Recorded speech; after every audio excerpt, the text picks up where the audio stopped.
What would you think if I sang out of tune? Would you stand up and walk out on me? Lend me your ears and I'll sing you a song, and I'll try not to sing out of key. Oh, I get by with a little help from my friends. I get high with a little help from my friends. Gonna try with a little help from my friends. And we're off to the races there, man. So that's not our first duet, is it? It was. No, we've had other. We have other. No, but duets. they sang together. Yeah. So that would be the first duet, duet. We have Chris and Jason from Maple Leaf Construction. We have Mark just leaving the shop right now. End of a hard working day. Thanks, Mark. While we're here, big thanks to Mark for believing in the construction life and what we're all trying to say and do, changing the industry. And if it wasn't for Mark and his business, we wouldn't be here right now. Exactly. So thank you very much, Mark. Chris and Jason, we're going to talk a little bit about what? You guys do a few little things in the construction industry. Yeah, absolutely. So we specialize in mostly residential demolition, exterior waterproofing, interior waterproofing, underpinning, and we also do some termite restoration. Termite restoration? Well, you guys are in the east end of Toronto. East end of Toronto. And anybody from Toronto knows that termites only hang out in the east end of Toronto. And around the DuPont area. They're all in the west end, too. Are they in the west end? Oh, yeah. I've been to Mississauga and done work out there. Wow. He must have hitched a ride from somebody in the beaches. And in Markham, actually. Markham, too? Yeah. There's a lot of stuff going on in Markham.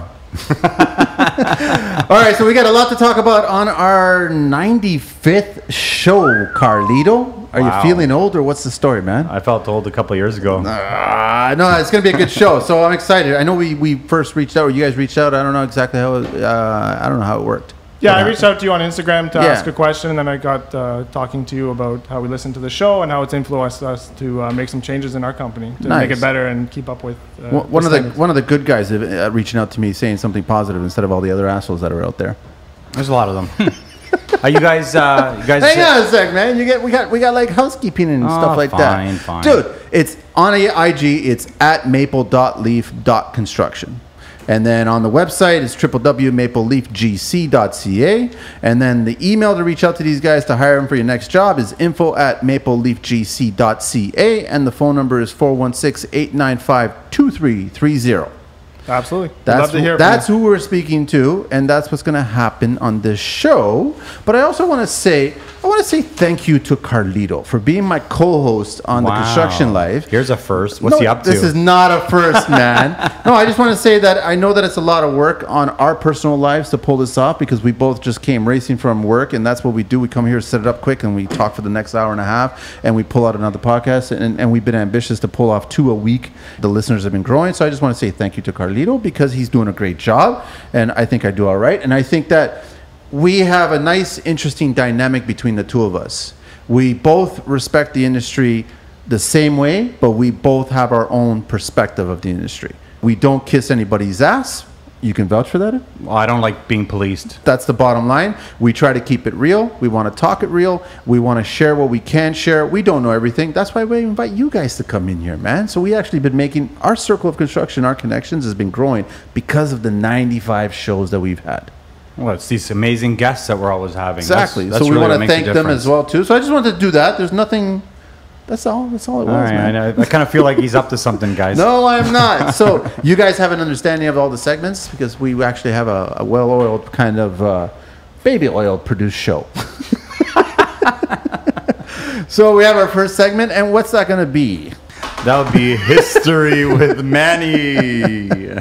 All right, so I want to talk about... I got my notes here, but I'm a little confused. Biggest demolition projects in the world.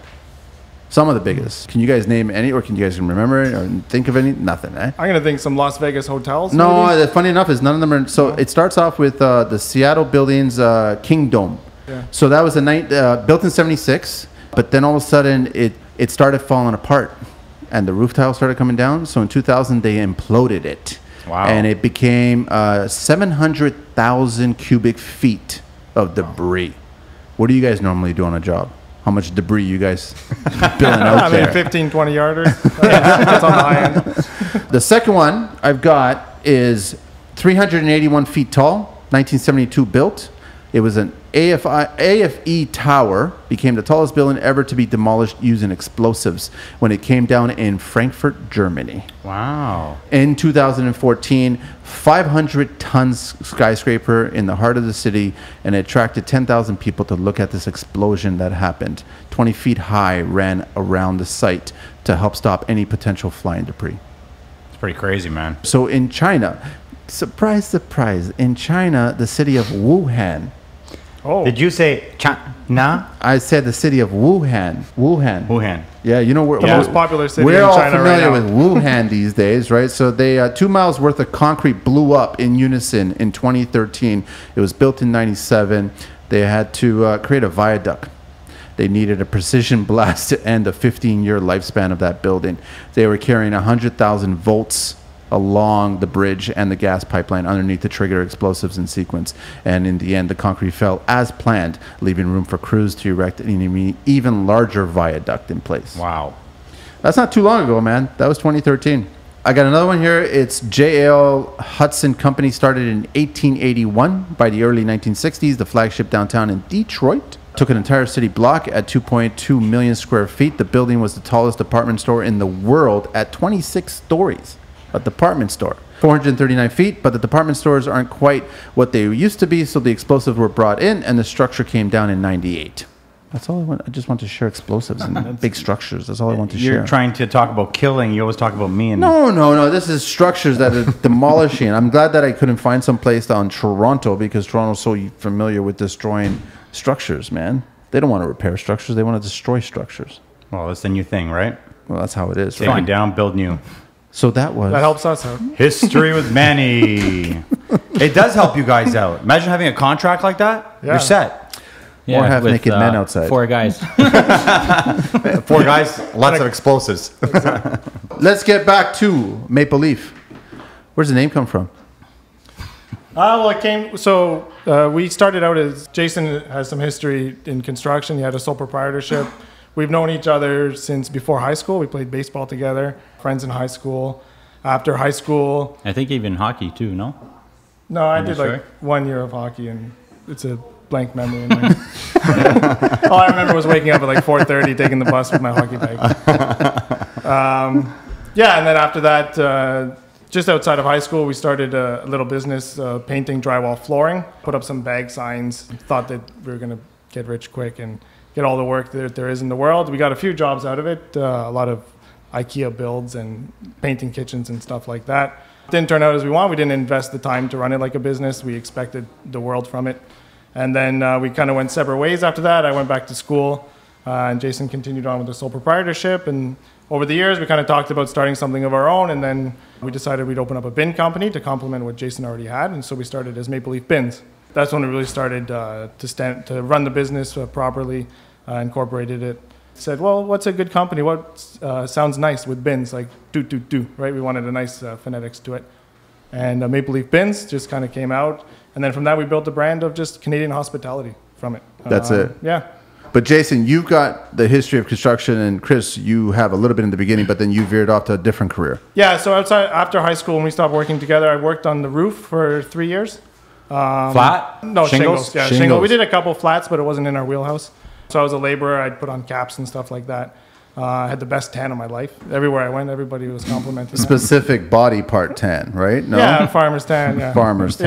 Yeah, or waist tan. Yeah. It's not the best. It's the best tan if you keep on wearing that exact same attire every single day of the rest of your life. Yeah, by the time you take it off, the deal's already sealed.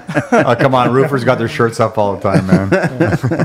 Yeah, and then I went to school, and then I landed in hospitality. What were you studying?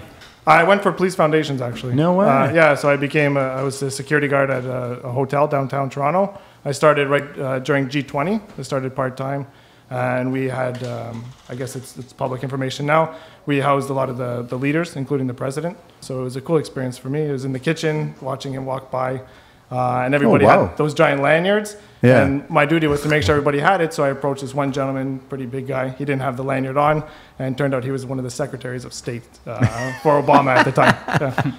But I was just doing my job, right? That's it. Did the Secret Service just jump out of everywhere and just kind of push you back, or No, they had a chuckle about it. Oh, really? Huh? Yeah.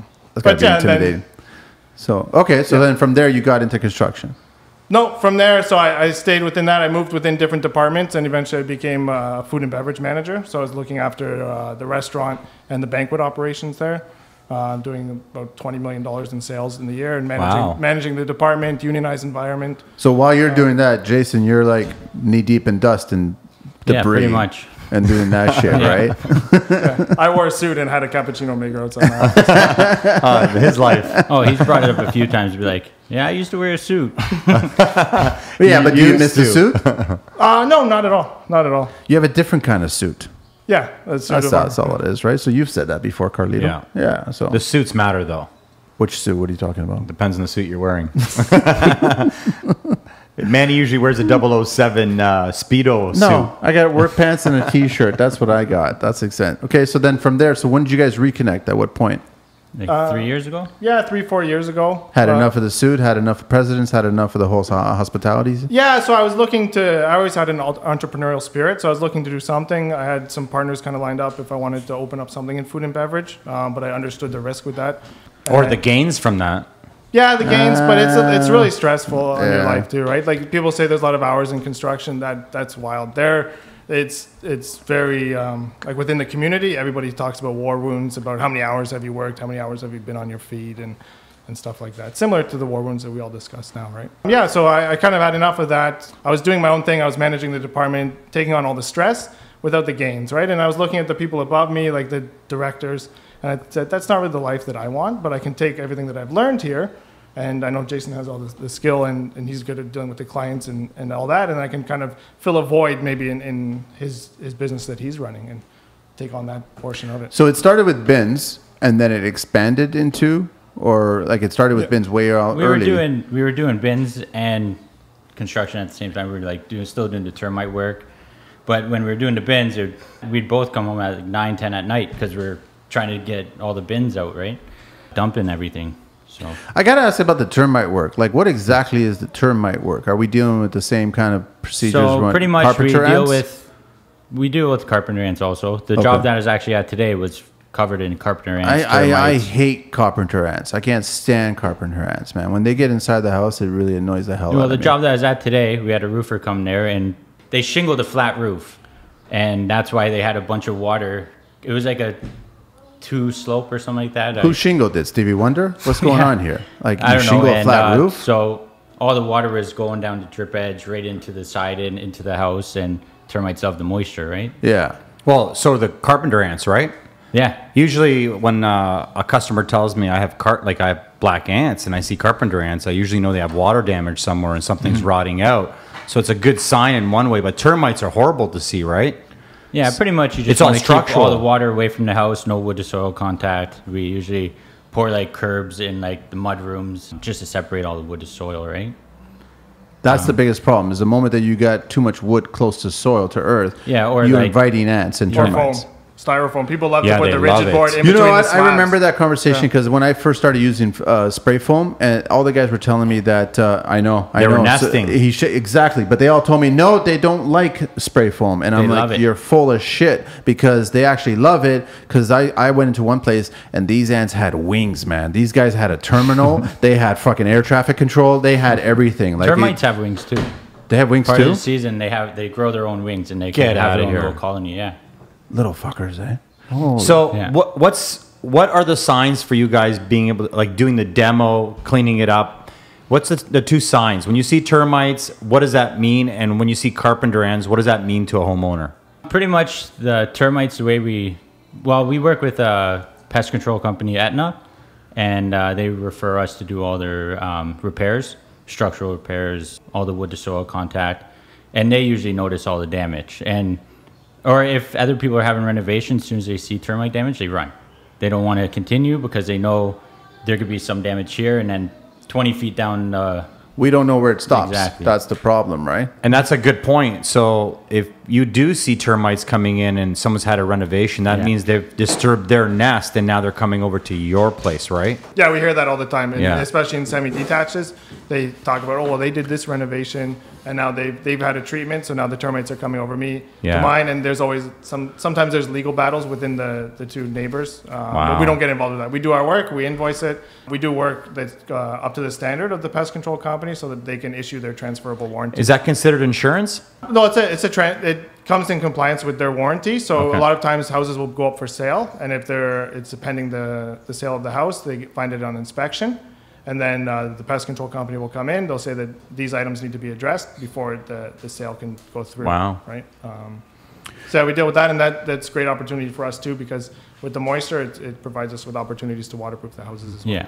And back to the spray foam too. The termites, they actually move through like twice as fast. They use it Through like as spray a foam. highway. It's a lot easier to eat through it. I know. Exactly. And that's what annoyed me about the spray foam companies telling me that they didn't like nesting in it. I'm like, That's you guys why are full of if crap. they like we've been in a bunch of crawl spaces and they just spray foamed in. We're in there charging more to tear it all out because they spray foamed all the wires in it, all the duct in it. You can actually, I remember, you could actually put your ear to the foam and you'll actually hear that sound of them eating away at it, creating their colony. Oh yeah, when you tear off the spray foam, They you just can explode. see inside it. It's like It's there are all the insane. tunnels everywhere. I know. It's insane. It's like a horror movie, man. It's just insane. So I don't want to get too ahead of that. I actually, what I was fascinated when you guys first reached out, you started telling me about you were looking at your business and you wanted to actually make it a better business. So you were taking notes from wherever you can. So I want to talk about your guidelines that you came up with and how you put it all together to build your brand and brand identity. That's what's really important to me. What I want to hear is because I want to share that to everybody that's listening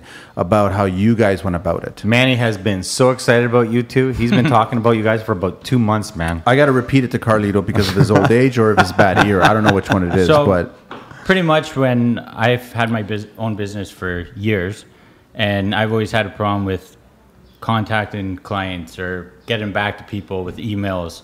I had problems with dealing with all the paperwork side, and that's what really put a strain on me. A lot of stress, working 7 days a week, and it killed me. And then when Chris came along, it was like honestly like a perfect match because that's what he likes to do, that side of the business. And then that's when he came up with the guidelines. And so you saw that the business needed the paper side of the business.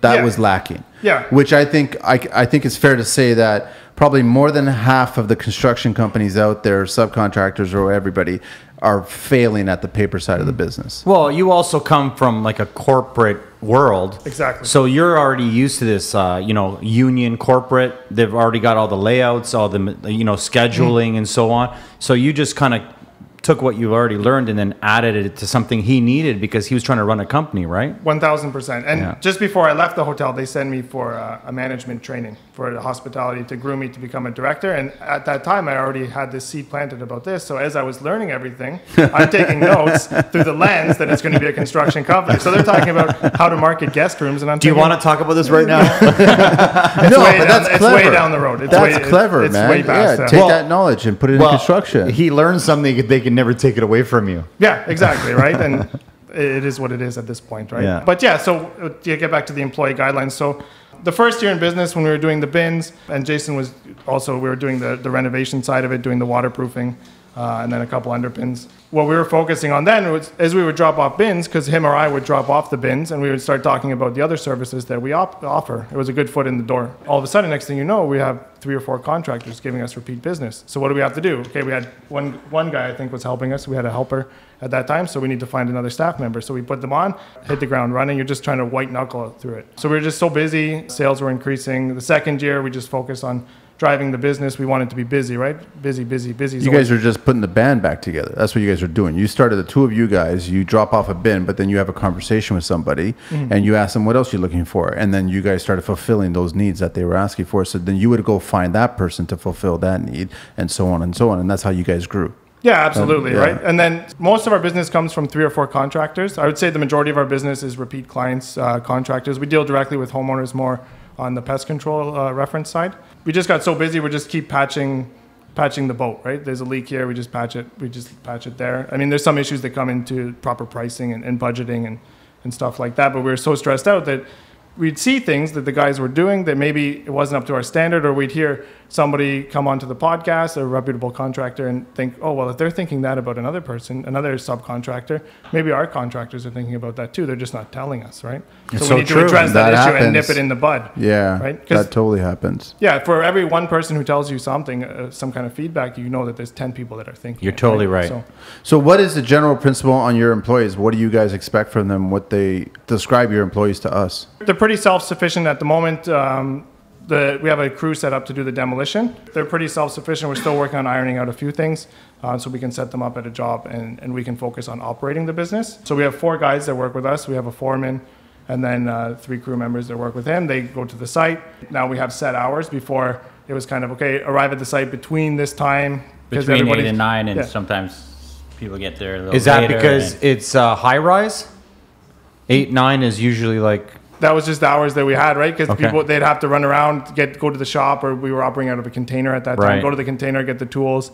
We knew that they were all carpooling. When we started with one guy, it was fine. It was, we'll pick you up, and then we go. And then all of a sudden you add another guy. Okay, well, maybe we'll give him the same rules. And the next thing you know, you have 4 guys. They're all operating by this rules, and we're losing out, right? You're not being efficient. It's not efficient. Exactly, right? So now is it, what, like in the morning, what is it now? Before 8 a.m., they have to be at the job That's site. it. Yeah. Before, ready to go. Ready to work. Go. I don't care how you not get to work. Not show up at 9:50 or 7:59. It's not like that kind of thing. Yeah, it doesn't matter if you have a car or not, or if you have a mortgage or kids. It doesn't matter. No, and before we would stress out, okay, this guy, he doesn't drive, so let's ask the other guys if they can drive him, right? But that's not your job. That's not our problem. Exactly. That's not your job. You're giving them a job and opportunity. We told the guys, if you want to go out of your way, wake up early, go pick them up, by all means, go for it. You can be friendly and do all that stuff, but that's not your responsibility as a If you don't want to owner. pick that guy up, it's up to him to find the bus and get to work, right? So little things like that, right? Because also a lot of the guys that work with us are people within our community, right? Family or friends, right? If we were looking for somebody else, do you know somebody that wants to work? So then everybody has some ties there, right? So do you guys have a lot of drivers now? We have drivers and workers. We have one driver who drives our van, the van that we supply for him, and then Carlito. They have a new van. I like it, but I have a funny feeling it's going to be a Sprinter. Well, hang on a second. I won't say anything. Why don't you guys tell Carlito what kind of new van do you guys have? Yeah, we got a 2020 Sprinter, of 4x4, black, white, 4x4. I love it. Oh, I know. I think that's new with them now, the 4x4. No, it's been around 6-7 years. The 4x4? The 4x4. Really? Probably even longer in Europe. The Germans. Yeah. That's just how it is. Yeah, I looked at a Sprinter about 5 years ago. It had 4x4. They had a 4x4. Yeah. They did, yeah. So and they were pretty reasonable. They were about 55, 60 start. So it's not a Ford. That's all I want to say. That's okay. My van's not a Ford either. I was originally looking at the Ford Transit. So why did you go from the Ford Transit to the... I was just comparing them both. And? Kind of sold on the Sprinter. But everybody says that the Sprinter is far more expensive than the Transit. Actually, believe it or not, we had a couple quotes. And the Transit came out more expensive than the Sprinter. Get out of here. By like 150, and no 4x4. Yeah. We're talking about lease rates. Yeah. The Transit is all-wheel drive. So why was the Ford more expensive? Were you guys opting out for shark skin seats or something? What's going on here? Maybe it's a bit more options. Not too sure. For us, it was a budget thing to first explore the Ford, but once they came in really close in the I quotes, we said, I think Benz actually makes those corporate leases a little more attractive to business owners. And then at the end of 3 years or 5 years, you just roll right into another baby, and then they just auction off the other one, right? Yeah. I mean, I've had like you guys were asking off mic before Carlito decided to join us. He was like asking me any problems with mine. And by the way, just so you know, Manny's been late all week. He just doesn't talk about it. No, I don't. Nobody needs to talk about it. But I've only had one problem, which I had to change the battery earlier this year. That's all. I just had to change the battery, but 5 years, I've had no issues with it. Yeah. It still drives like a van. I want something a little more comfortable, but the new ones I'm envious of, right? Did you guys bells and whistles with the screen and the lane assist? 3-seater? No, it is 3-seater. That was like a must. That's critical. At this point, it's whatever's on the floor you can get, right? Because with COVID, there's some delays in the inventory getting them. Is there from really? The it East was Coast, like probably 4 to 6 month wait. Wow. Because I customized, actually with the Transit first, I customized it, and they said, oh, well, that's 6 months. You got to wait for that. And I'm like, okay, well, I kind of want it like next week. Did you get the 170 or the 140? 170. Oh, you got the big boy. Well, not the extended 170. A dually or not? Non-dually. 2500. That's still a big one, man. Does a dually come in 4x4? Yeah. I don't know if it comes in a 4x4. Sure. And why the 4x4? I went to 4x4 because I'm always at my farm and I'm driving through mud and rocks. I drive a dually right now. Nice. Ford? Dodge. Ah. Dodge dually. And I have always good tires on it, but it's an 8-foot box. So in the wintertime on the side streets, if the plows can't get in it, you get stuck. And I figure with a Sprinter, it's really light in the back. Even if you have some tools in it, you're going to get stuck. Yeah. I find with the Sprinters, you got to throw on the winters. Well, Yeah. I got a dually too, and I do have steer tires in the front. What do you mean steer tires? Like I don't know, I got the 450, so I got the rig tires in the front, so they're like really pretty much bald. I got 4x4 in it. If I didn't have 4x4, I'd totally get stuck. Because I try to drive my dually all the time in the winter. I get jammed all the time.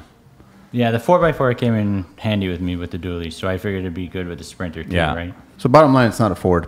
Yeah, he's proud of his Sprinter, and so are you. It's not that I dislike Ford. I just find that a lot of people who didn't really want to spend the extra money on the Benz end up with the Ford. And I think that they're going to have more problems later on. Well, I was drawn to the third seat. Like when I was looking at the vans, it was a third seat. I just hated having the second set of windows. Like I was hoping to have the third seat with no windows in the back, but they kind of won't allow you to do that, right? What windows in the back you talking about? If you have a third seat, you have to have windows for the passengers. I don't. What do you mean behind you? Oh, Yeah. we have a bench seat. It's a bench It's seat. not a crew cab. It's a bench seat in the Is front. it legal? Like Yeah, seat yeah, It's Oh, coming, yeah, it's coming yeah. from Mercedes. It came That's what- from Mercedes. That's what Flo has. Flo has a Yeah, but he has windows in the back too, No, right? he doesn't. Yeah, so the 5-seaters, they have the windows because they have the second The crew row, cab. so they have the seats in the back. That's what Yeah. George That's why has. they have the Okay. glass where the DGR has a Sprinter like that where it's a crew cab and it has the windows on the side. But it's Okay. the extended, so they still have all the space back there. That's why Yeah. you got the extended 170. No, it's No. not the extended 170. Yeah, see, I don't know much about them yet. You got to listen. It's the medium. Okay, so since we're off a topic, but on topic, what are the go-to tools? Let's start that early. Oh my God. Okay, fine. Then it'll get pointed back at you. Okay, go ahead, guys. Go ahead. Tell them, man. Tell them. All our tools currently right now are DeWalt, Okay. but we are Say it again for Manny. I heard it. I heard it. the picture hanging tools. I That's know. right. This show's brought to you by DeWalt. I But love then it. we have all the Bosch chippers. Yeah. All the chippers in our inventory are Bosch. Oh, they're all for the Bosch, eh? underpins Yeah. and the wipers Okay. and that. Any Hilti? No, we're looking to convert over to Hilti. Yes, to get into it, conversion. Makita? Makita, we had a chipper. Yeah, we had a Yeah, we larger had one chipper chipper. broke a few times, so Really? got rid of Yeah. it. So then we took on Bosch to replace it. Yeah. Okay. All right. Oh, you had to say that. Eh? Look how smiley I'm he just is. saying. I'm just saying. Yeah, the people Bosch chippers have been great for us. And I've never the heard big- of anybody being disappointed with the Bosch chippers. Even the man. big brutes. Yeah. Amazing. That's Actually, they're the easy. big brute for decades I've been using. Yeah. I love that thing. A little heavy, but I don't Yeah. think they've changed that model. I think it's been exactly Yeah, the well, same since they yeah. designed it. why change something that's already doing well? That's All right? why they haven't changed us, Carlito. You brute. All right, I totally forgot. Thank you very much, Jason and Chris, for the booze that you brought us, Oh, man. yes. And you even And the brought hats, one from thank Mark you. too. And I'm like, and I was just looking at it. I'm like, that's going to be gone this weekend. I'm sorry to say, but that's going to be gone. Okay, so we're talking to Maple Leaf. So on Instagram, it's at maple.leaf.construction. Online, it's www.mapleleafgc.ca. To reach them, email, it's info@mapleleafgc.ca. Phone number is 416-895-2330. That's who we are talking with right now. And I think we got a segment right now. What's going on, Carlito? Oh, you want to already do that? Yeah, I wanna do that We're right moving now. pretty fast here, Manny. No, no, it's time. Do you look at the time there? It's building code talk with Manny. Ontario Building Code, undersized lumber, gentlemen. I want to see if you guys might know this. I don't know. Maybe Carlito might know. I'm not Thank sure you. Again. exactly. Under Part 9, funny enough, My favorite part. joist, rafter, lintel, and beam members. They can actually be undersized by what percentage and still meet building code? undersized. Say that What do you again. mean by So- undersized? Okay, so you can have a joist, a rafter, a lintel, or a beam. You can have any one of these and be put on your structure, and it could be undersized by a certain percentage, and it still will meet the Ontario Building Code. So you don't necessarily have to put that exact one that's part of the drawings. You know what? It could be I a didn't little expect bit to hear smaller. this. It could be a little bit smaller, and it will still pass. What But that means it has to percentage- be thicker, right? No. What percentage do you think it could be a little bit smaller or undersized, I should say? What percentage do you think? We typically follow the specs on the drawings. Yeah. No, you know what? Honestly, this is a really bizarre question. We don't go, It's not a bit. I wouldn't give it more than 3 to 5%. It's 5%. So you guys God. say how building code is the minimum code. Well, so this is minimum. This becomes minimum on code. top Yeah. of minimum. Yeah. Well, some if minimum you're code. writing your test, they don't care about overkill. They care No. about minimum. You have to understand the minimum to pass the requirement, right? So I just thought it was interesting finding that note under the Part 9 that you can actually have undersized structural It's kind of members. scary, actually. It's a little scary. I don't so like you're already, hearing that. like Chris just said, minimum you already have, and all of a sudden now they're letting you become even more minimum. But first of all, what engineer would allow 5%? Someone that works for the city.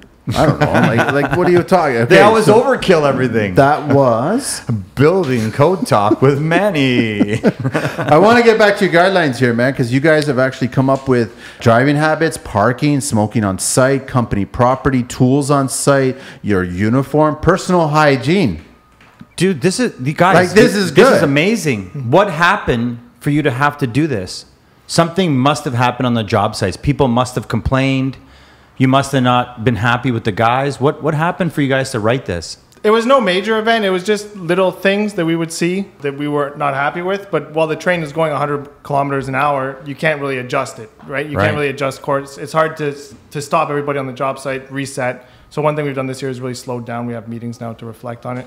A lot of those things there, it's not like each one of those things stems from an incident. It's also thinking about the future, thinking about 3 years down You the guys road. were thinking about your business. Creating habits. Yeah, like a good house, it has to start with the foundation, right? So we couldn't come out and put in new systems, try to lead by example without setting the expectation. Because we would see things that would nag at us, and we can't really fault the guys for doing it because we never really set the expectation. Yeah. Right? We were lenient from the beginning, right? And I think a lot of guys fall into that, right? Especially when you're focused so much in the job about just getting it done, putting out fires, or you bring on family members or colleagues to work with you. These things kind of slip by the wayside, right? Can I ask, like, I'll say one of the things I do is like, I've mentioned this a few times. You guys probably heard this. I got like 14-page contract. And every paragraph that they read, I get both of the homeowners or the single homeowner to sign with a witness on every paragraph that we read together. Do you guys make them sign it so that they understand that they signed it? No, every paragraph, like every part of uniforms or rules or so on. Chris, when we both went over everything with the guys at one of our meetings, and Yeah. What was the reaction like when you first presented it to the team? So at the beginning, so how it actually stemmed, so during COVID, we had to let everybody go for a few weeks, and that was the time that we did a reset. So once we rehired everybody back, minus a couple people, we had a meeting. It was about 2 hours. We went over everything, all the struggles that him and I had. We kind of pulled the curtain back on the business. They all got paid on time, but they never saw about the struggles that we had, right? That's generally the... You guys not getting paid, juggling bills still, and not... Yeah, working 6-7 days a week, right? And Yeah. so when we reset, we went through it. We went line by line, gave everybody an opportunity to discuss it. And the main thing was that this is not a reflection of the people that we currently have. It's for the future, right? And everything else that we're going to do. But at the beginning, I would say in the moment, they were kind of hesitant. They were kind of... like, what are you guys doing to us? Dear What God. did we do wrong? They felt like it was against them, Yeah. right? But we kept reiterating that this is what it's going to do. But now that we're about 2-3 weeks in it, they love it because there's structure, right? And there's things in there that are benefiting them, right? Like we have a start time, we have an end time. So it's not like It at should be 3 clear. o'clock, Yeah. like, oh, See, well, we that's- have to stay until 6 now. That's no, what, we did you ended hear at- that, Carlito? They have an end time. You don't have to work 16 hours. You actually have to work. I'm the owner, so I can choose to put Doesn't that 2 or 3 matter. hours in. Yeah, we usually Doesn't matter. do like 4 o'clock, start cleaning up all the tools, cleaning up the job site. But what I did notice is, and like Manny, he says 7 o'clock start, 4 o'clock leave, and he just sticks to that. But I find that sometimes when you're a good leader and you're leading, everyone's following suit, and it's a good system, the guys will have no problem working overtime with you. Well, they don't anymore because we've been doing the 8 to 4:30, and if we have to stay a few extra hours one day, they all don't mind. They'll stay. But you guys are quoting your work in factoring that schedule. Yeah. So you're looking at the day our guys go in, we're going to start at 8 o'clock. We're going to finish at 5 o'clock, whatever your hours are. That's how long you think that scope of work is going to take. And then you move it on to the next day. That job is going to take X amount of days. And that's how you do it. Yeah. So guess what? As subcontractors or employees in a construction business, they can actually plan a life. Exactly. Yeah. And that's the challenge that we ran into. We were falling behind on jobs so much that we were like, well, guys, we got to stay here. We got to finish, catch up, right? Catch yeah. up. And we would tell them this at maybe 3:30, 4 o'clock. That's not fair. And then all of a sudden, well, my wife's calling me, right? I got to go home to the kids, right? I got to go dance. Yeah, I got to go dance or whatever they got to do, right? Side jobs, yeah. Side job. No, but I just had this image of Carlito as a go-go dancer on the pole, I did that for years. I worked at one place, and even though it was like I was subbing the work, when that door closed, I would go somewhere else. Yeah, we have some guys that do that on the weekends. So, and that was another challenge too, was Saturday work, right? So we started off where, okay, in the summertime, everybody's got to be available every Saturday to work with us because we were so backlogged in work. But then But they would also rotate every other Saturday. Mm-hmm. Then we started doing that. Two guys work this Saturday, and then they could. It's bonus money for guys. Sometimes they love it, right? With the backup, was it a concern of you guys actually losing your clientele because you couldn't get to them fast enough if you sacrificed 4 Saturdays in a row, kind of thing, or was it? How did you guys handle that? It was the lack of scheduling properly. That's all it was was being afraid to tell somebody that we can't start that job until 1 month away. Right, telling them that, okay, well, when do you need it done? Okay, we'll make it happen. See, that's the biggest thing that I have. Just jump from job to job. That's what I'd rather have. Like, we're having a conversation right now. I'd rather have a conversation on the phone or in an email or on the job site, and I'd rather the sub-trades or anybody tell me the truth instead of tell me what you think I want to hear. 1,000%. I think it's really important. Well, sorry? Yeah. That was the problem that we had, right? We always wanted to take on the job. We didn't want to lose. Let me tell you what you want to hear, even though it's not the truth. Well, and you then guys cared and you really wanted to. I mean, that was, but in construction, we know something happens every day that kind of puts you behind, right? And we still have clients that we had back then, right? We maintained the clients because we're genuine people at the heart of it, right? So we dealt with it, and we still have those clients. Honestly, I think you can schedule. I think you can plan it. I think you can figure out exactly how long it's going to take each trade to do their work. You can speak to them and figure out the schedule, and then you go, you know what? I've got an inspection on Monday. All this work's got to get done by Friday. Well, another thing too is what I've learned. One of my downfalls was I always did it to the second, like to the hour, to the minute, and I never allowed myself to have a day or 2 or 3.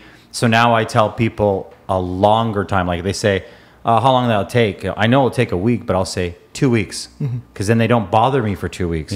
Yeah, that's a big thing. You under-promise and over-deliver. Yeah. Right? Yeah. Bottom line. I am really curious. I don't want to get away from this. This is really amazing stuff you guys have here. Before COVID happened, what were the problems that you changed or adapted to the business having that restart?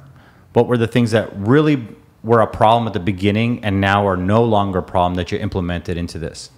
I think employee morale. They love it, right? And now we have every Friday, we have a meeting at the shop reflecting on it about how did the week go? What did we learn? What can we do better? That's awesome. And the guys were like, we have a barbecue on the Fridays too. What? Wow. The shop? Where's the shop? Invitation only. That's what I'm saying. Don't worry. On this part of the podcast, they're going to hear. We know where the address is. Thank you very much. Yeah, but they enjoy the structure, right? And we're always trying to build on that. Right now, we're doing development plans for all the guys because they've been with us almost from the beginning, the same guys, right? And we want them to come with us on the journey. And they've right? been with me like before me and Chris were even partners too, right? And, so and this is family and friends. Yeah, at the time is more family, brother-in-laws, and then brother-in-law's brother-in-law. How did too many people get married? Okay, so this is a complete art. I've lost friends in this business. How do you juggle friends and family working with you in your business, and how do you separate it? You don't work with family. Is this what separates the difference? Yeah, pretty much. Yeah. Like it's hard sometimes because we bicker back and forth. I have to see them all the time, even after work. Yeah. Did some of them think that this was more of like a report card and you guys were kind of analyzing them and going, well, what are you looking for my negatives? Is that what you're trying to do here? At first, I think they did because we would talk about things like, say, personal hygiene. There's an option, there's a mention in there about bottom line personal hygiene, just a deodorant stick of some sort, man. So that one day, if we hire somebody then they show up to the job and they stink like weed or whatever, right? Or they stink, they're wearing the same shirt they've been wearing all week, we can say, hey, it was in the employee guidelines. I'm not saying that you guys have been doing it for the last 3 years, but in the future we might run into this problem, and we have to set that expectation. Paper. Yeah. So yeah, you guys have the smoking, you have the vaping. Obviously, that's also included with the weed. But obviously, if they've got weed, they're turning around. if they're smoking and vaping, they can't do Yeah, it it's on the same site. as drinking on site. Exactly, it's the same Well, thing, right? Why don't we go zero down? tolerance? Can we go down the whole list that you guys have given us here? Well, that's why I first brought it up. But I mean, you guys Sure, start off with a yeah. probation period, right? So you guys have a 90-day probation period. Yeah, that's typical in there. That's just Yeah. to let everybody know that, you want to find out that they're the right fit for us, and if you're the right, or we're the right Again, fit they for were them. all with us for the 3 years anyways, so it's obviously for the new people, right? And then you guys have driving, and it's just funny coming over here. When I was driving over here, I had like 3 of our finest police constables right behind me while I was driving. And I was driving the speed limit, and I don't know if they kind of caught me in position of texting while I was driving, but I was not holding my device. It was cradled in the dash there, but I could see that they're working their computer there, so I'm just paying attention. So you guys have a driving stipulation here where they have to have a valid, I guess, clean driver's license, and they got to be if they're driving one of your vehicles, they have to reflect your build brand standards. Yeah, right? absolutely. And we go into that about parking too, right? I've always said, you'll never see my van as colorful. And it's funny, I'll give a shout out to Brian from Target. He actually saw me on Mount Pleasant. He was like honking, right? And I couldn't get to my phone to answer him on Instagram or anything like that. But the thing is, you'll never see my van parked at a strip joint, any kind of shady areas in the city. You'll never see it. It just, if you do, it's the apocalypse. So I'm assuming it's the same thing with you guys. You don't want to have your vans or your work vehicles parked in any kind of suspicious areas, right? Yeah, Areas. I'm just depending saying. on where the client lives. Yeah. No, it's true. You know but I what, mean, Manny? You're really crossing the line today. what? No, man. Like you There's don't want to a- have a maple leaf. Just can I tell you something? Like, there's a lot of decent people in those areas you just said, just because they go to strip clubs or something. Would you want your company van parked in front of a strip joint? There's some good business in a strip club.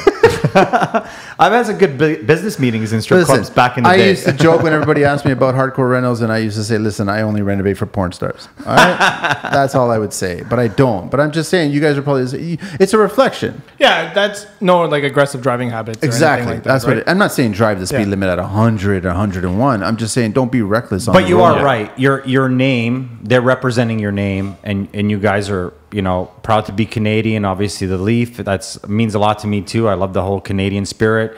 You got your name on everything, so you guys are really proud, and they should be proud working for you, and they're going to represent. You could lose a customer over that, or 2 customers Oh, yeah, over definitely. them telling someone to fuck off with road rage All it or takes is cutting someone to someone snap a off. picture, Yeah. That's all it is. Yeah, exactly. Why do you have to be I've so actually graphic? had, when I worked for a restoration company, I was driving at like O'Connor and St. Clair, and this old lady, her windshield wiper, there's something on it, so I actually jumped out and I fixed it.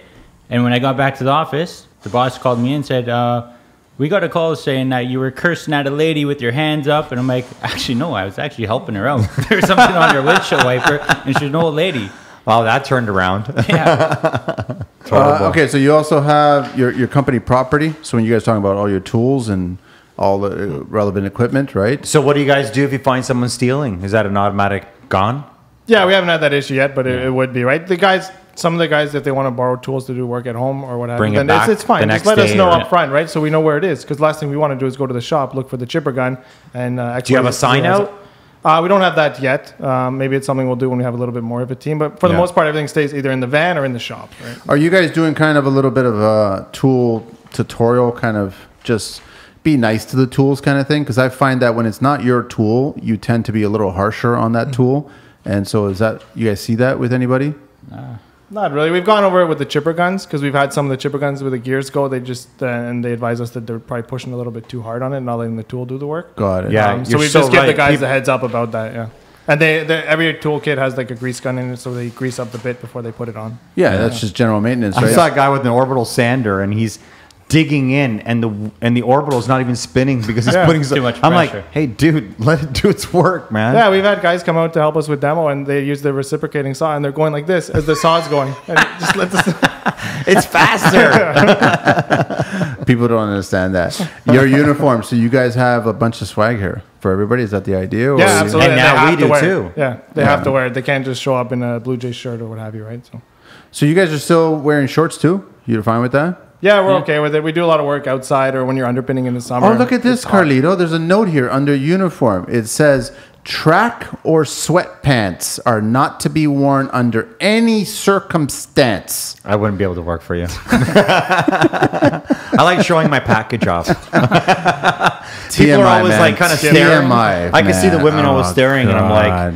This is good for business, guys. Okay, so personal hygiene, the way you present yourself is a reflection of Maple Leaf Construction in general, which is totally true, right? So pay special attention to your daily hygiene, bathe, keep hair clean, brush your teeth, and use appropriate deodorant. You know what? That's just basic, man. This is really funny that you say this because I've had the same guy, one particular same guy. He always had greasy hair in the morning. He always smelled like dirty cigarettes. Like he just smoked way too much, and he always looked like he was going to war. I've had 2 or 3 customers kind of tell me, hey, listen, you know, he looks a little greasy. And I'm like, he looks greasy. But I never saw that. I just saw a hardworking guy, and he was, you know, and then I started paying attention. And when I started to smell him and start paying attention, I was like, totally right, man. I need to get uniforms. I do like that you guys don't even mention or discuss or even insist on facial grooming. No, there's no point. I think as a contractor, we should be allowed to do whatever the hell we want with our face. That's all I'm saying. The only time I think it makes a difference is if you're wearing a half mask. If we get into like abatement or something like that, then maybe Should that's be something the we would full consider. mask. That's Yeah. different. I agree with you on that one, right? Change the mask. So you guys have like clocking in, clocking out, sick days, days off. So requesting a day off, right? Yeah, absolutely. Because what would happen is somebody would say, "Oh, I need tomorrow off because I have a doctor's appointment." But you You're guys are telling me you just planning the made that schedule. appointment yesterday. Yeah, I know. Yeah. And then you have Meal- to explain to the customer why Yeah, you're not. or we Right have now, to we run only out- have one guy going to the job. Yeah. or shuffling the crew And it's around. a 2-man job. Yeah. Exactly. And I do like this, man. Electronic devices, the use of personal cell phones and electronic devices to be kept to the minimum while working. Mm-hmm.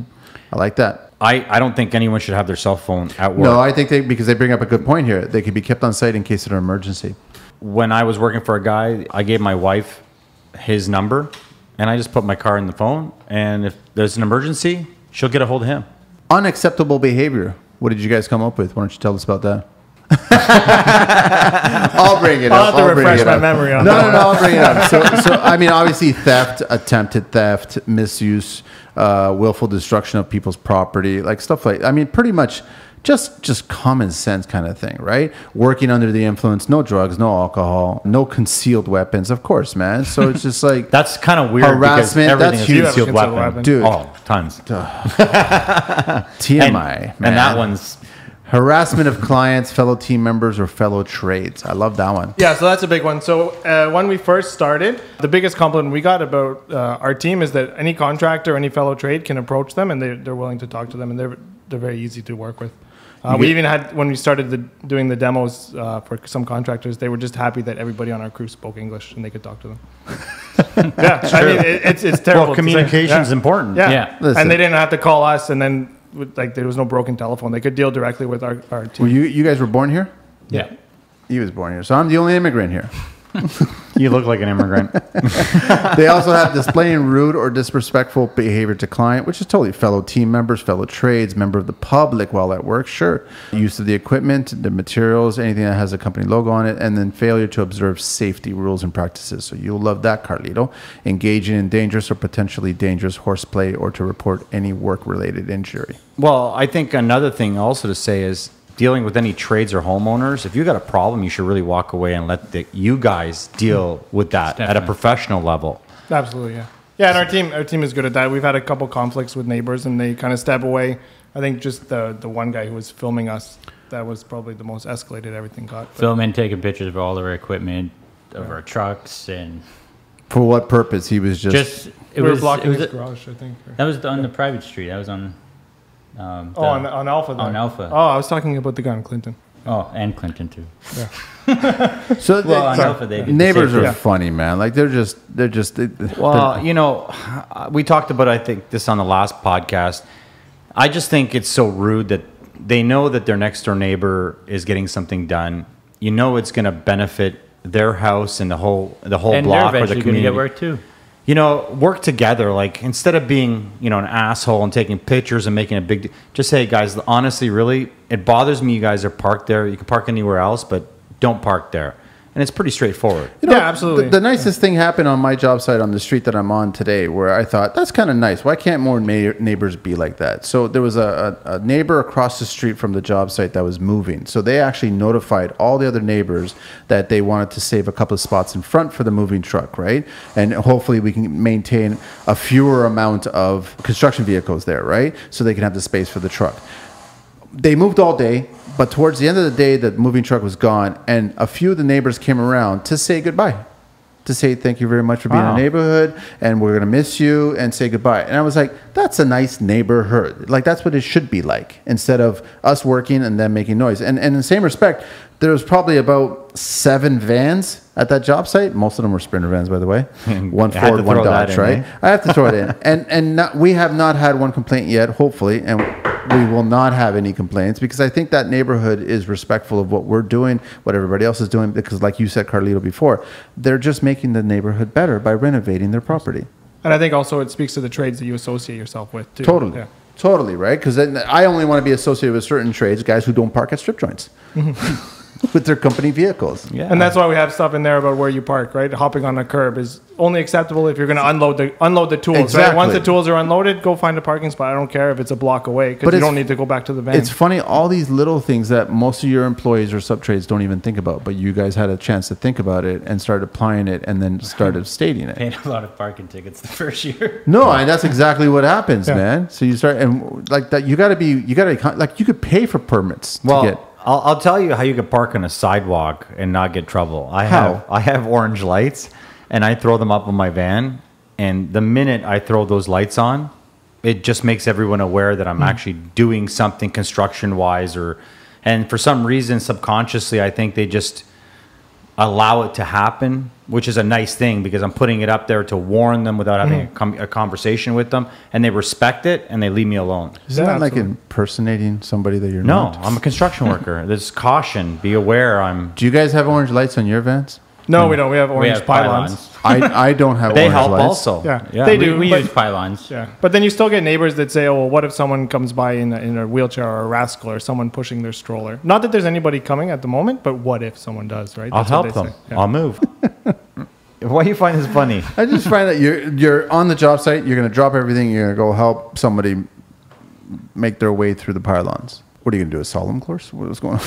Well, I mean, hopefully you're not taking up the whole sidewalk and you're leaving at least some room for them. But I don't think that really happens, because I haven't seen that happen very often either. I've seen some baby strollers, but those people, the women have been really decent. They kind of see ahead of time, and then they just kind of cross the road. Yeah. And 9 times out of 10, it's not the person that's actually being impacted. It's a neighbor who wants to foresee the future. Yeah. Well, I think my biggest problem with guys parking out front or taking all that parking is they forget that people are either inside their house, and just because they can't see them doesn't mean that they can't be heard. And, construction guys are always saying fuck, suck, dick, whatever.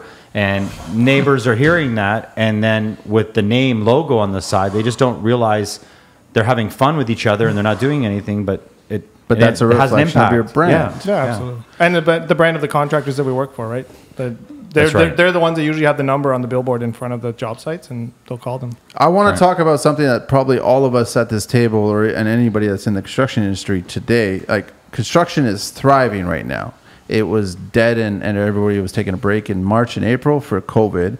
But now we're having a hard time trying to get anybody to come and do any work. We're trying, you guys were telling me off mic, you tried Indeed, I've tried UWork app, I've tried a bunch of apps, and we're all discussing things. And I was actually told by somebody that works on one of these organizations, people are not wanting to come to work because they're hanging on to the government subsidy that they're getting for the month, which is basically 60 or 70% of what they'd be getting if they were working all 4 weeks of that month. That is just stupid. You don't think that's stupid? We can't find guys to come and work for us because they'd rather stay at home or do jobs for cash. But I'm okay with that, because those are the kind of guys I don't want. But we need guys to... I know, but I don't want that kind of person. I would rather have someone hungry that wants to make a difference in their own life, and they want to, they want to be part of the team or the family. It's really a family at the end of the day. I don't care who's on the site. I tell the trades all the time. Probably more because of this podcast, even for myself. I say to all the guys, even you guys, I say, guys, we're working together. We're family here. So you may not like me. You should tell me, because if we have a problem, I really want to work with you in the future, and we have to work around each other instead of being I don't know what you're talking about. I'm talking about guys who don't want to come to work because they're lazy, man. That's what I was talking about. I don't know talking about family. I'm talking about they'd rather stay home and collect the money from the government instead of actually go in and do an honest month's work. I'm like, I'm not the only one. You guys are you're in the Yeah, same, so we're lots of hiring guys. now. So as we're expanding, and we want to go through the process properly now and not make the mistakes we had before of just bringing people in and getting them going. So we posted for a couple general labor positions. We had about 85 applicants. Wow. From that, yeah, well, Hang on a sec. Indeed, right? So I sponsored the post. You get people from Chile or engineers from South America that want to come over. I think they have the thing that they just apply to every job, probably. Any from Croatia? No, none from Croatia, no. They're already working. So 85, and then how many actually reached out? So then I put a couple of prerequisites, 3 prerequisites. I'm not even looking for experience, right? This is an entry-level position. I want the right personality that's going to fit in with our team because everything else can be learned, right? So they have to drive. Do they live in Toronto or the surrounding area?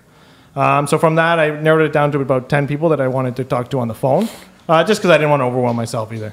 So I talked basically 10%. Yeah, 10%, right? A little bit less. But so then from that, I tried to schedule 6 interviews. I reached out to 6 people to schedule interviews. I scheduled 5 of them. 2 of them didn't answer the phone. One of them had the wrong phone number on his resume. And then I ended up speaking to two live people. Out of 85, you finally got to 2. Yeah.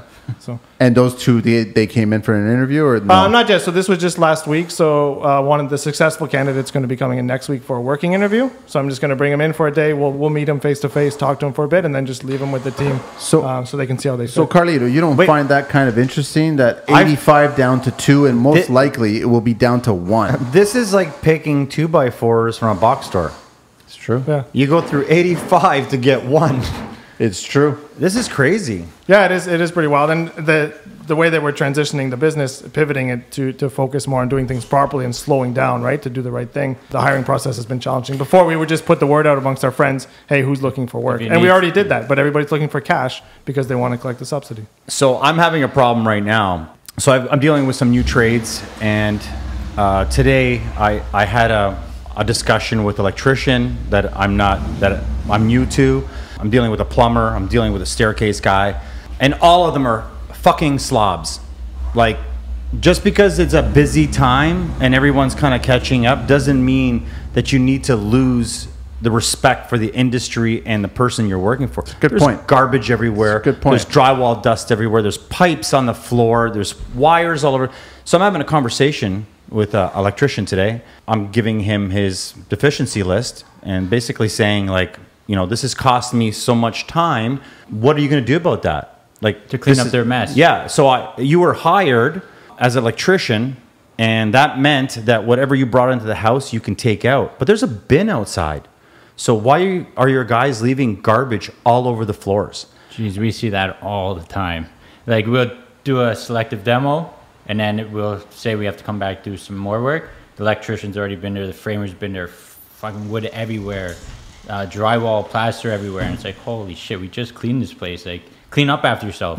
Or sometimes we'll do, like, if we already work from the 3rd floor down, then all of a sudden the 3rd floor is done, the framers are up there, and then we'll go at the end to do our final cleanup. Now there's a ton more garbage out there than what we even produce. I had the client come up to me today saying, regarding all the mess, Manny, what do we do with that? I go, each trade picks up that mess. They should clean up. And me being the Columbo that I am, I know whose mess. Columbo. I'm telling you, you know what mess an HVAC guy does. You know what mess a plumber does. They all have messes. I know, but you it's can cleaning up. identify the mess. And you probably know what kind of coffee everybody drinks by the end Exactly, of it. right? So that they clean up after themselves. So my 2 points to this is that here are trades that already are established, trades that are already working 7 days a week, 8 to 12 hours a day. What? And you guys are talking about already trying to find someone. Well, I have a problem with already people in the industry not being able to do their job. Can I ask you, Carlito, can you start from there on out for today, moving on to tomorrow, not next week, but tomorrow, 8-hour days? Dude, I've been pulling this off. 8-hour days? I've been meeting up with you. I've been leaving early. Great, good. So there's no reason to talk about 8 to 12. I'm not really 8 to working. 16. I work, every 3rd weekend now I work. And that's only because I have old customers that kind of just call me up and they say, oh, I got this random thing. And you know what? I service them right away. And I have this relationship with them. I'm not like that, buddy. Side jobs. I service them right. And you know what? Like, I went to Hamilton on Saturday. Oh, yeah, you serviced them. I did an elevator. So a guy has a private elevator in his house. I redid his doors and some tiles with some Schluter finish. And I just did some little things. and I got his sister's house reno.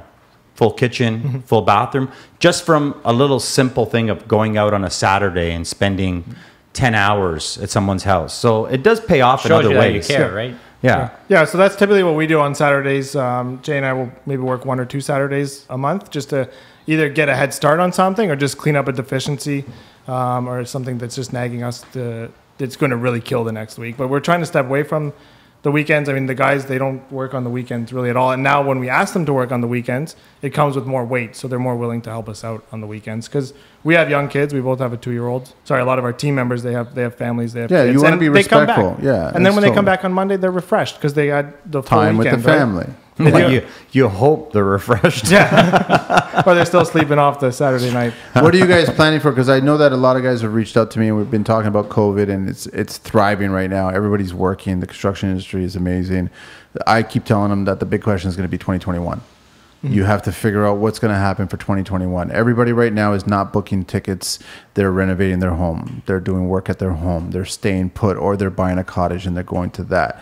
But the question becomes, will that money run out for 2021? What do you guys think about that? So what we're working on, part of it as well, is market. Now we've built the foundation for our business so we can market it to new clients that we have, like the clients that we want to work with. The challenge that we see now is more with our underpinning side of business. Typically, we like to have one underpin on the go alongside with the demos, but a lot of the permits are held back right now. So they're we have a couple jobs that are in limbo right now, and they were supposed to start months ago, but we're still just waiting on the permit to start. And every couple of weeks we have to see, okay, well, where is that job at? Because we don't want to lose that job. We want to maintain it because that's with a new client, a high-end client. So we want to make sure. Okay, so you just said something really huge. Like underpinning isn't an easy process. Like I've underpinned a house and it took me months.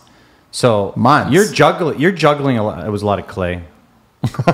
One shovel? Like no, months? And it was just him. No. You know what I would do is when I had work, I'd focus on the business, and the weeks or days that I wouldn't have any work, rain day or someone canceled out or there wasn't material, I would get the guys, instead of sending them home and not paying them, instead of losing them, I'd bring them to my house. And I was doing an underpin at the time because I only had a 5-foot space, and I made it an 8-foot. So it was like an ongoing process, but I know how hard it is. So how are you guys pulling off all this work? Bins, demo, so termite. The bins are done. Bins are done, yeah. Oh, okay. So you're not doing bins anymore. Yeah, okay. And it just comes with scheduling, and that's the challenge that we had, right? So we have a crew of 4 guys now. Last year, we'd bring on temporary workers here and there to help us through staffing agencies, and we want to get out of that. We want to bring on more full-time guys that fit in with our culture. Team. Yeah, our team, right? Build the culture up. But yeah, it just comes down to scheduling, right? And being transparent with our clients. So does the underpinning, the termite, and structural all come together? Is that how you got into the underpinning? Or is that something that you guys just really enjoy doing? I've worked for the pest control company. I used to treat for all the termites. Okay. So that's where it got me into doing all the repairs for them. And then underpinning, I've done it with a company before, which they actually did on homes also. No way. Who was it? What was that? The Bowens? Yeah, the Bowens. Yeah, I love those guys, man. Yeah, I worked with Colin and Corey. Yeah, I worked I for love them those for guys. years. Yeah. I started working for them when I was great like guys. 16, on and off for years. So we did lots of waterproofing, underpinning. Oh, so you guys did the yellow jacket process. Mm-hmm. Yeah. Yeah, we still use that process. I love it. You still use it? Yeah. Love that system, man. Not many people will pay for that, right? Yeah, it's the right way to do it. We see people come and they're putting foundation coating. Oh, yeah. There's no contamination. Yeah. It's many layers, fiberglass, plastic. Yeah. That's why our prices might be a little bit higher than others, because they'll just put foundation coating on. It's completely bulletproof. Exactly. Yeah, and it shifts with the foundation. Nothing's going to crack. That's actually the only way I like to do it, too. It's the only way we do it. Yeah. That's great to hear. Yellow jacket system, I guess you guys call it still? Yeah. Yeah. Yeah, with the backer and then the yellow jacket. It's basically a membrane, isn't it? Well, it's a series of applications. So you put on the tar, the backer aqua block, and then you put the yellow jacket and then seal it up again with another coat of tar. But what's the yellow jacket? The drainage board? It's a fiber. It's a fiber. Yeah. From what I remember, like the way I do it was primer, tar, then fiberglass, iron it out, then put a 2 mil plastic over top or 3 mil, and then put the dimple board straps. Yeah. Back it up. So we do it with not including. I'm talking about where the weeper goes. Yeah, the weeper. That's all that carries over from other systems, I'm not talking right? about that. And then we'll parge if it's a block or brick foundation, or if it's a solid pour, we'll just patch any cracks that we see. Oh, I'm calling you guys now. If I know you guys work Colin and Corey, I'm in with you guys. Yeah, and then you ran your crew there too, right? Yeah, I did subcontracting for them too for a few years also. Yeah, that was probably the most amazing waterproofing system I've ever seen. Sorry, We got to do another segment. We'll come back to kissing Carlito's ass. What the hell does that mean? This is actually a great system, man. It's time for he doesn't Carlito's like Green Book. I don't give a shit about TV, okay? I can't stand fucking rental TV shows. So everyone knows that. Manny will never change his opinion about that. So you guys have gone to the circus, gone to the carnivals. You guys have gone to carnivals. There's always a winner in this one. So in Green Book Talk, there's always a winner. So you know the game. You guys got to figure. And he always says 550. So no, I don't always say 550. I do not always say 550. Okay, so here's the first question. Under 67. First, how many questions you got? Okay, I'll just do one. Employer failing to develop written traffic protection plan for worker exposed to hazardous vehicle traffic. What do you think the first offense by the ministry coming by? 550, Bob. And you? 525. You? 525. 250. Oh, there's no winners today at $650. So I guess you get it. What'd you say? 550? 550, yeah. And just call Without me going Bob. over. That was the X-rated Carlito's Bob. Green Book Talk. We're talking to Chris and Jason from at maple.leaf.construction, www.mapleleafgc.ca, info at mapleleafgc.ca, phone number 416-895-2330.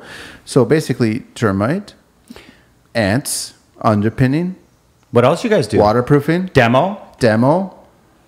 And I used to, like, when I first started off, I used to do framing, drywall, and mud in. I used to do it all myself. My dad, he worked for the city for 30 years, but he always did it, all his side jobs. And when I was a kid, he used to bring me to all of them. That's wicked, to, like, man. throw some mud on the wall and trowel it out. Right on. So then I always, whenever I'm at a job, if I want to learn something, I just watch, see how they mud it, see how they hold it. And I just kind of got out of that. I just wasn't for me. As I was trying to do too much at once. I was a little bit of tile here. I was jumping all over the place, right? Kind of wanted to stick to a few things and keep it at that. So like, what I is still get calls like, "You want to come build a deck?" I'm like, I'd rather not. Or we could sub it out, but Not these days. There's no decking material around. no, I know. It's I had to buy a insane. 2x6 to rip it into a 2x4.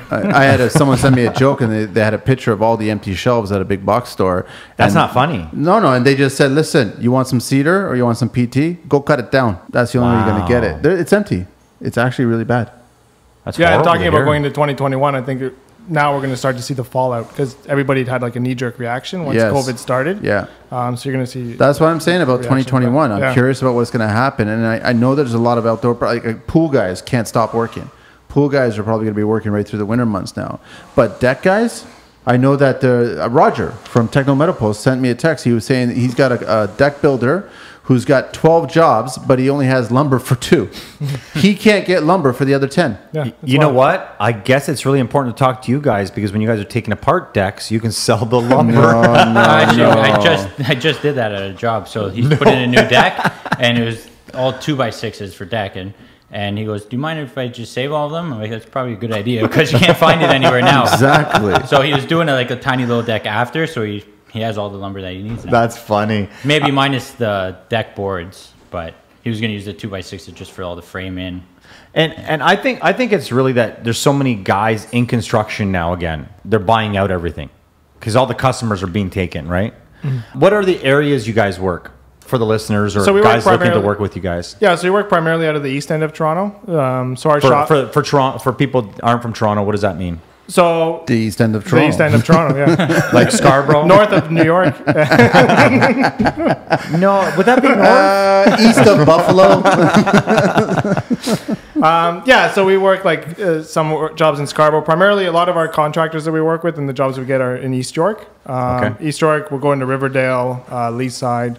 Oh, so you guys are traveling around Eglinton and the LRT bullshit? Is that what you guys doing? Yeah, now it's okay, but the traffic is kind of It's slowed down. clear, but it's now We know a lot of bumpy. side streets. Oh, Yeah, yeah. It's bumpy, though, man. yeah. So we're right around there. Our shop is right around Warden and Eglinton area. Okay. So there you go. No way. yeah, that's where we come out of. I used to be by the prison on Manfield. Oh, okay, yeah, right Manville. there. Yeah, Manville, that's sorry. That's where I Manville. met Corey and Colin because they had a shop there. At the prison?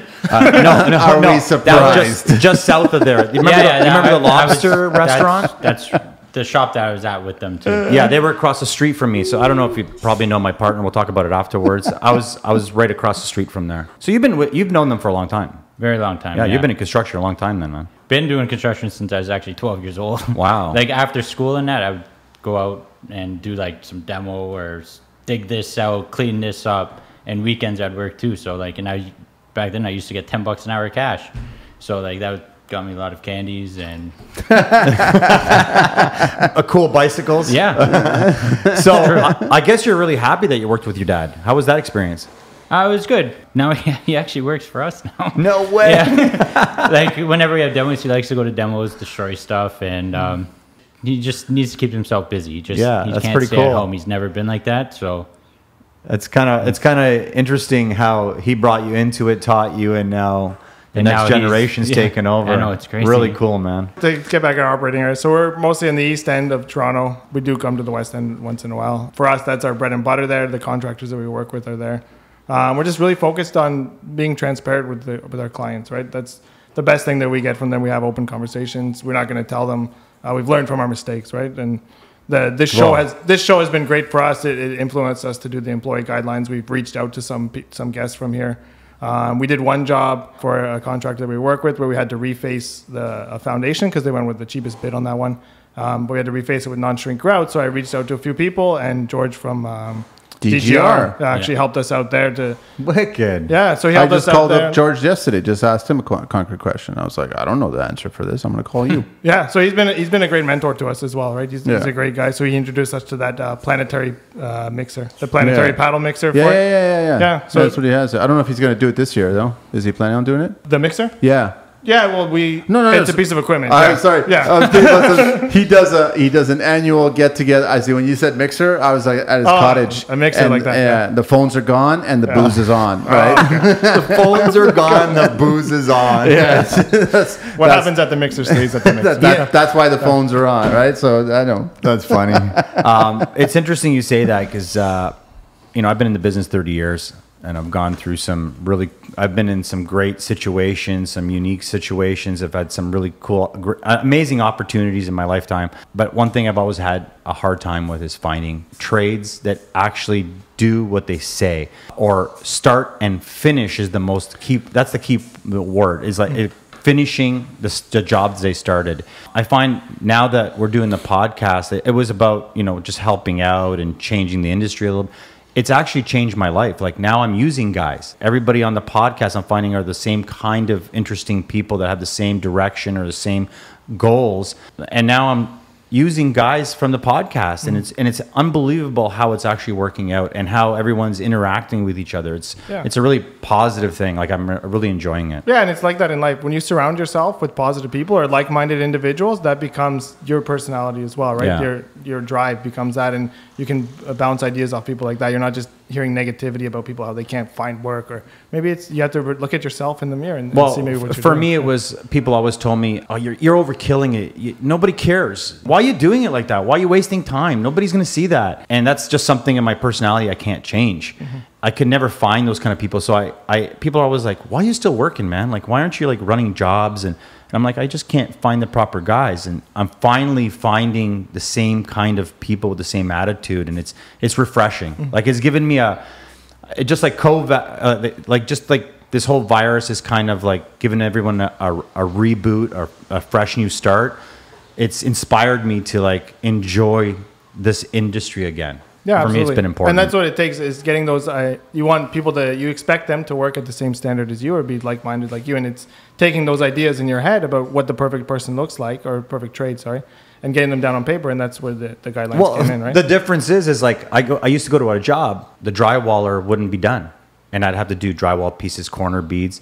Now that's done. Mm-hmm. And now I can actually make my money. Like what I quoted for, I'm making my money now. I'm not going backwards and fixing his stuff that he got paid for. I'm not getting paid for, but I have to finish it to get my job done. Yeah, absolutely. And then I'm not leaving a guy empty-handed for the painter and so on, right? Mm-hmm. So it's interesting to find that, small things are changing, right? Yeah, and I look at GCs and some of the stress that they take on, and I wonder how they do it. Yeah.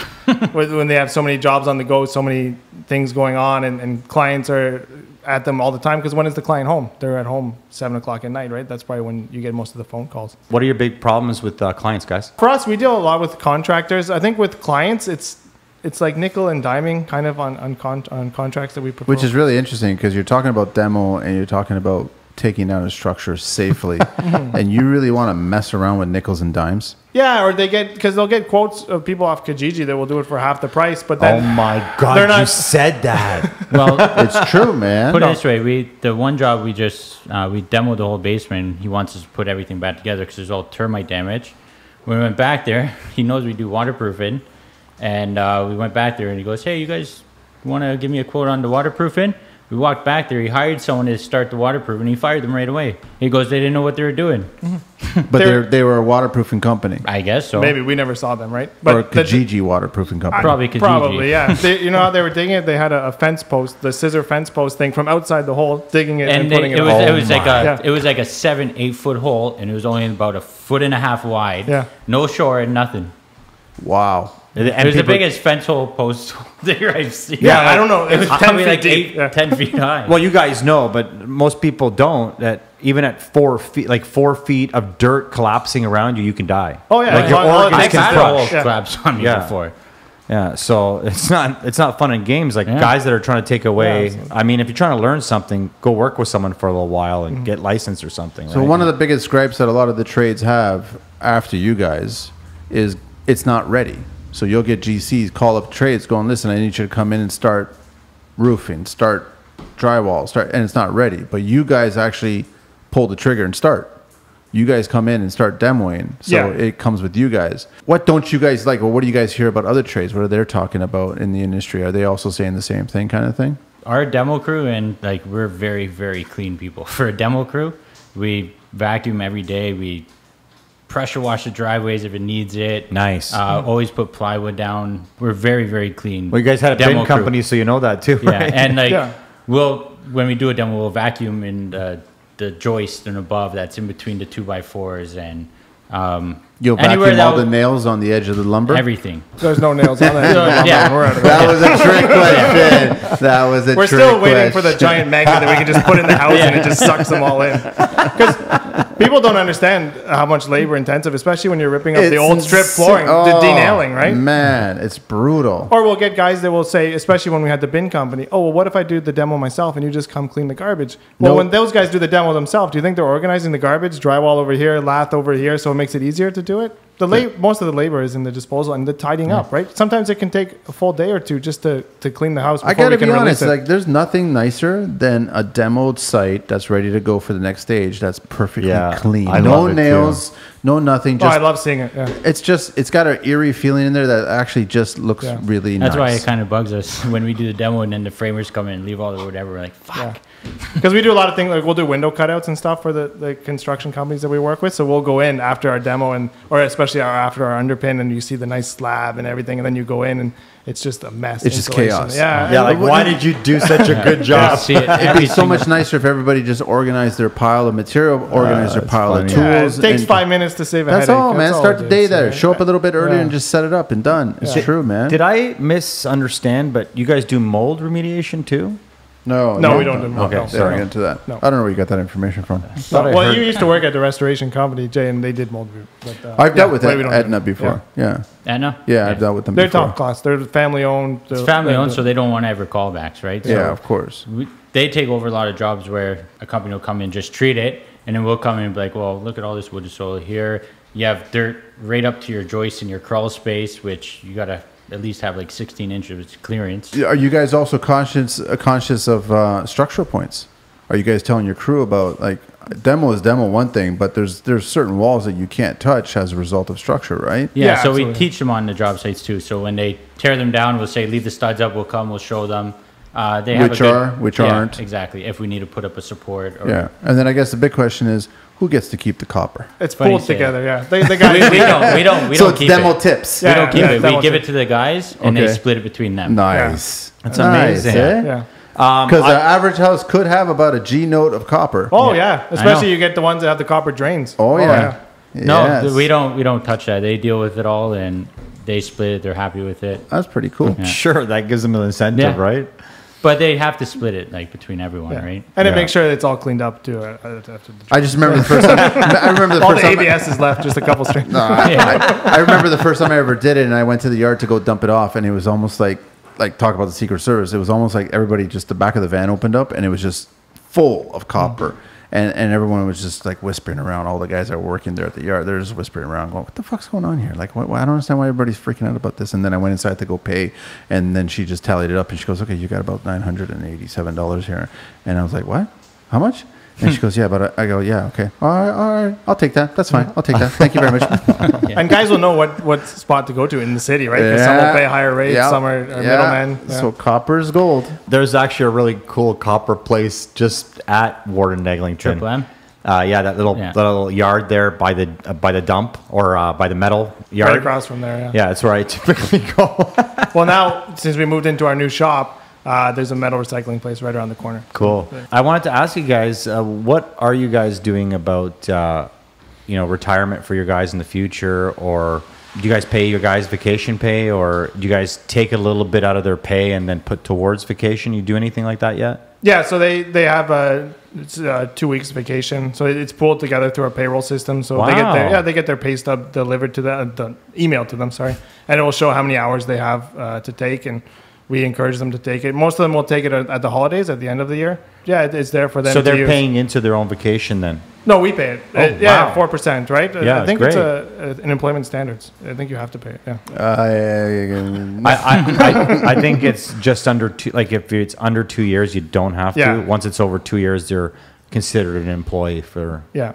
But it's also nice to start up a business where you treat employees like that. Of course. Yeah, absolutely, right? And it's all taken into our pricing, right? Like the wage is not, when we quote for our wage, is not exactly what they get paid. We have to take into consideration the WSIB, the insurance that we pay, everything. Well, believe it or not, you're one of the few companies that actually pays their guys for vacation. That's really nice to hear. It's good to hear. And in the future, we look to get benefits as well. I mean, we've kind of planted the seed with the guys. Some of the guys prefer just to take the money for it, right? They don't really want the benefits. Yeah, well, what it tells me more, it's great that you do that for your guys, but it tells me a little bit more about your business and that you guys are organized, that you guys have put money aside, that you're not juggling jobs and money. You're thinking about the future, and man. that makes me feel like if I'm a general contractor or a homeowner and knowing or hearing this right now, that you guys are doing that you guys are financially in a good place, that you're not a bad construction company, because most construction companies that are taking people are ones that are juggling money, right? Yeah. So it's great to hear that you're so well organized like that. I think I would just correct Carlito a little bit. At most construction companies in the industry in general, the upper management decides to keep most of the money and then let the worker bees take just enough to survive, which is, I think, the standard in construction, and that's what I don't like about it. No, but that's how you get these big monster companies. A lot of the companies that I've seen that are like 4 or 5 guys, I find that they're juggling a lot of jobs and they're juggling a lot of money. I have a few buddies that have their own business, and I'll tell you that I think we treat our guys very well compared to some other people.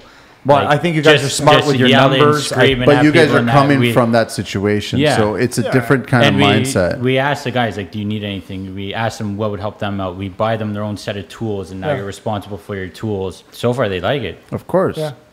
Yeah, we treat them how we want to be treated. We buy them good tools. We buy all good tools for them, so we don't. Hilti, of course. So everybody gets rigid. Rigid. That's what they're getting. And I started off with rigid. I started off with rigid.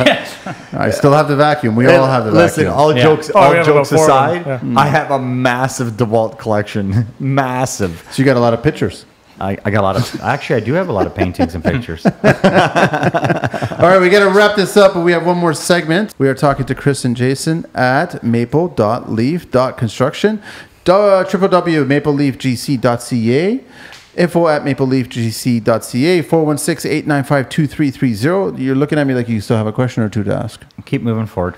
All right. You guys are familiar with this one? The 10 questions. He makes it sound so ominous, man. That's just, I don't know why you make it so... Wait a second. The 10 questions. All right, that's a little better. Mickey Mouse. Okay, all right. So you guys ready for this? Ready for this one? We'll go both you guys, right? What is your favorite construction word, Chris? I guess I should have thought about this. No, you know the funny part is? No one ever does. I love it. We want spontaneity, man. What is your favorite construction word? Looks great. Wow. We'll give you that 2 words. Interesting. Jason? Fuck yeah. What is your least favorite construction word? Shit. ASAP.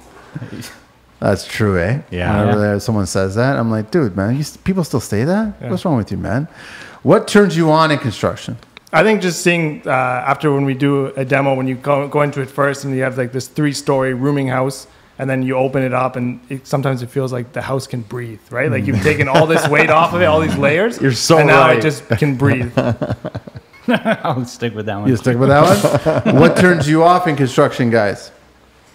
I think just the poor attitude or people that air their grievances. Like if we're working with other trades and you can see how the guys are treating their team members and they're kind of embarrassing them or downplaying them in front of The other lack people. of motivation. Yeah. That's a good point. Because it kills morale. It just kills the energy. Yeah. It kills everything. And we see that, right? Like we comment on it and our guys too. Because if we have a disagreement or a beef with one of our guys, we just talk to them. It slows things right? down. You're totally and you explain right. why. Why is this a problem, right? And, Yeah, it's a good point.